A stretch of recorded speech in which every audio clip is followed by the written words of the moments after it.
వృషభ రాశి వారికి కొంత ఈ ఇతఃపూర్వం మాసం కంటే కూడా కొంత అనుకూలమైనటువంటి వాతావరణంలోనే ముందుకి అడుగులు పడతాయి. అనుకున్న పనులు కొన్ని నెరవేరుతాయి. ఇంతకాలము మీకు రానటువంటి మీ గృహం ఏదైతే ఉందో, లేకపోతే ఆలస్యం ఏదైతే అవుతుందో అది ఇంకొంచెం వేగవంతమైనటువంటి పనులుగా ముందుకు వెళతాయి. అవి మీకు శత్రువులకి మీ యొక్క బలం అర్థమవుతుంది. నా బలం వాళ్ళకి అర్థమైంది కదా అని మీరు విర్రవీగితే కుదరదు. ఇక్కడ చాలా జాగ్రత్తగా ఉండాలి. మీ మాట చాలా పొదుపుగా వాడాలి. మీరు ఈ రాశి వారు స్త్రీ మూలక వ్యవహారాలలో చాలా జాగ్రత్తగా ఉండాలి. ఆచితూచి అడుగులు వేయాలి. కొన్ని బాకీలు వసూలవుతాయి. అలాగే మీరు చిన్నపాటి రుణాలు తీసుకోవాల్సి వచ్చినా అంత పెద్ద ప్రమాదము ఇబ్బంది ఏం లేదు. అది కూడా ఒక మంచి సత్కార్యానికే మీరు వినియోగం చేస్తారు. సంతానం విషయం వలన సంతాన మూలకమైనటువంటి సౌఖ్యము, వారికి పేరు ప్రఖ్యాతులు రావడము మీకు మరింత ఆనందాన్ని చేకూరుస్తుంది. ప్రభుత్వ రంగ కార్యాలయాల్లో పనిచేసేటువంటి ఆ ఉద్యోగులు ఎవరైతే ఉన్నారో కొంచెం అధికారులతోటి జాగ్రత్తగా ఉండాలి.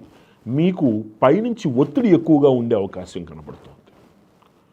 కాబట్టి మీరు అది తప్పు అనుకుంటే అది తప్పు అని చెప్పడానికి ప్రయత్నం చేయాల్సి వస్తుంది. మీరు నిమ్మకు నీరెత్తినట్టుగా మీరు సంతకాలు పెడతాను అంటే భవిష్యత్తులో మీరు దాని పర్యవసానాన్ని ఎదుర్కోవాల్సి వస్తుంది. జాగ్రత్తగా ఉండండి. అలాగనే ఈ రాజకీయ నాయకులు కూడా కొన్ని పదవులు వస్తాయని వారు ఆశించినా కొంచెం ఆలస్యం అవుతుంది. ఈ మాసంలో అది దగ్గరికి వచ్చేటువంటి అవకాశం కనిపించటం లేదు.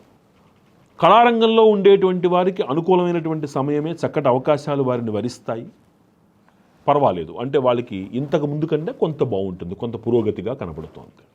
ఈ రాశి వారు మరిన్ని సత్ఫలితాలు పొందడానికి ప్రతి నిత్యము కూడా ఈశ్వరునికి క్షీరాభిషేకం చేయించటము, ప్రతి నిత్యము కుదరనప్పుడు కనీసము సోమవారం ఉదయం పూట క్షీరాభిషేకం చేయించటము, ఆదివారము ప్రదోష సమయంలో లేదా కనీసం శనివార ప్రదోష సమయము అంటే సాయంకాలానికి రాత్రికి మధ్య ఉండేటువంటి సమయంలో ఈశ్వరుడికి 16 ప్రదక్షిణలు చేసుకోవడం అనేటువంటిది చాలా విశేషమైనటువంటి పరిహారంగా వీరికి లాభిస్తుంది. కానీ అభిషేకం మానడానికి మాత్రం వీల్లేదు.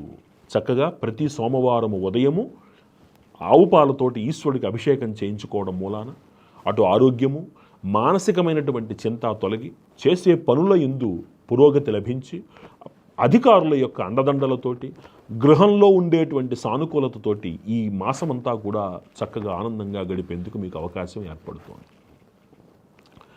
ఈ రాశివారు ఈ పరిహారాలు ఆచరించి మరింత సౌఖ్యముగా సంతోషంగా ఉండాలని ప్రార్థిస్తూ